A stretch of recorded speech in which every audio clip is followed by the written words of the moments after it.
வணக்கம் நண்பர்களே. எடப்பாடி பழனிசாமி டெல்லி சென்றிருக்கிறார். ஏற்கனவே வேலுமணி அங்கே இருக்கார், இவரும் போயிருக்கிறாங்க. கிட்டத்தட்ட இந்த தேசிய ஜனநாயக கூட்டணியில் தன் கூட்டணி கட்சியை ஒரு கொலை மிரட்டல் விடுற அளவுக்கு, கொலை மிரட்டல்னால் நான் சொல்கிறது கொலை மிரட்டல்னால் எப்படி இருக்குமோ அந்த அளவுக்கு அழுத்தம் கொடுத்து, தாக்கத்தை ஏற்படுத்தி, மிரட்டி, நிர்பந்தித்து, என்ன வேணாலும் நீங்கள் அந்த வார்த்தைகளை போட்டுங்க, அப்படி ஒரு அதிர்ச்சி கொடுத்து தான் இப்போது எடப்பாடியும் கூப்பிட்ருக்காங்களோன்னு தோணுது. என்ன காரணம்? எந்த காரணத்தை கொண்டும் டிடிவியை உள்ளே விட மாட்டேன், சசிகலாவை சேர்க்க மாட்டேன், ஓபிஎஸ்ஸை சேர்க்க மாட்டேன்னு அதிமுக ரொம்ப ஸ்ட்ராங்காக இருக்கிறாங்க. இப்போ இதை நிர்பந்தம் கொடுத்து, அதுவும் அந்த வேலுமணி வச்சு தான் நிர்பந்தம் கொடுக்க முடியும். ஏன்னா வேலுமணி மேலே தான் கேஸ் இருக்குது. ரைடெலாம் நடத்தி நிறைய ஆவணங்களை வச்சுருக்காங்கன்ட்டு இனி எல்லா கேஸையும் தூசி தட்டுவாங்க. தூசி தட்டிட்டா என்ன பண்ணுறதுன்னா வேலுமணி தான் ஓடுறாரு இங்கே. அவர் சீனியரு, அதனால் போகிறாருலாம் இவங்க சொல்லுவாங்க.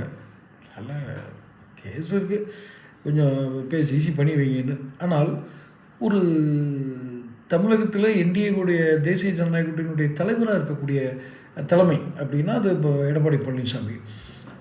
அவர் மிரட்டி, அந்த மிரட்டல் மூலமாக நிர்பந்தித்து ஒரு தேர்தல் கூட்டணியை உருவாக்கக்கூடிய அந்த நிர்பந்தம் கூட்டணி கட்சிக்கு துரோகம் பண்ணுறது, கூட்டணி கட்சிக்கு குலைச்சி விட்டுறது, இது மாதிரியான விஷயங்களை செய்கிறது தான் இந்த கூட்டணி தர்மம் அப்படின்னு நினைக்கிற பாஜக. இப்போ டெல்லியில் கூப்பிட்டு இவர் மிரட்டுவாங்க, நிச்சயமாக மிரட்டுவாங்கன்னா என்ன, எப்படியா சேர்த்துக்குங்க, அவ்வளோதான், வேறு எதுவும் பேச்சு கிடையாதுன்னு. அதுக்கு வேலுமணியை வேறு சப்போர்ட்டிவாக வச்சுக்குவாங்க. இப்படி நிர்பந்தித்து அந்த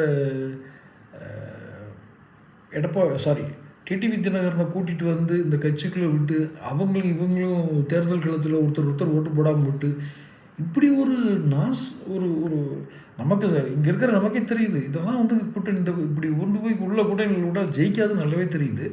இதுக்கு எதுக்கு இவ்வளோ மிரட்டுறாங்க? அப்போ பின்னாடி இருக்கிற காரணம் என்னென்னு புரியுதா? அவரை கூட்டிகிட்டு வந்துட்டால் இவனை அழிச்சிடலாம், அதிமுக அழிச்சிடலாம்.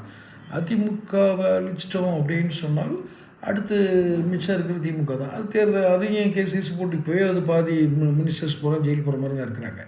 ஸோ இது டோட்டலாகவே ஒரு பெரிய டெமாலிஷ், அதாவது இந்த திராவிட ஆட்சிகள் அப்படிங்கிறதே எடுத்துகிட்டு இவங்க பாஜகவுடைய கம்ப்ளீட் ரூலிங் இதுக்குள்ளே கொண்டு வரணும்னு நினைக்கிறாங்களான்னு தெரியல.